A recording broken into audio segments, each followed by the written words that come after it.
Thank you, Presiding Officer. And let me first declare that I'm the joint owner of a very small registered agricultural holding that our neighbour Gordon, who's a farmer, puts sheep on from time to time during the year.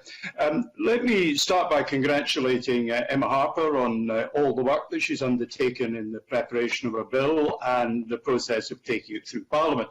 I know how extensive that's been because as a South of Scotland MSP, I met her at the Turriff Show a few years ago. She'd come right to the north of Scotland to proselytise on behalf of improved protection for animals on farms. And if, like me, you've seen photographs of sheep that have been attacked by dogs that are not under proper control, and I would not wish to show them widely to people because it is why the principle at the heart of our consideration today that we should better protect sheep and other animals that are being cared for in farming settings is a good principle and one which I hear from the debate so far we all support. Creating a legal framework, of course, that improves the environment of protection is a substantially difficult issue.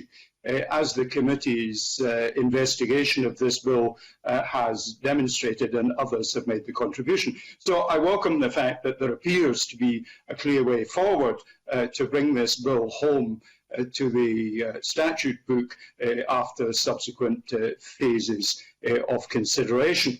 Now, I would say that one of the things that perhaps we're in slight danger of doing in some of the contributions is forgetting where evidence, because it isn't simply a matter for the police. Yes, the police are the ones who will broadly be the ones who will communicate with the Procurator Fiscal to initiate prosecutions, but the evidence that we will rely on in prosecutions will very largely come from people who happen to be in the vicinity, be they vets, be they farmers, be they lay persons like myself.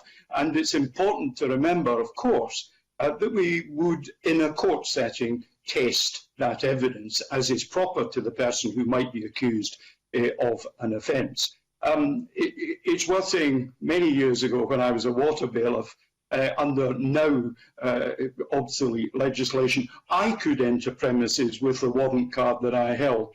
So the provisions that were in there at the end are not unique in the history of Scots law. But I congratulate Emma. I encourage Parliament to vote unanimously for stage one to approve the principles at decision time. I'm happy to be here to support this bill. Presiding Officer.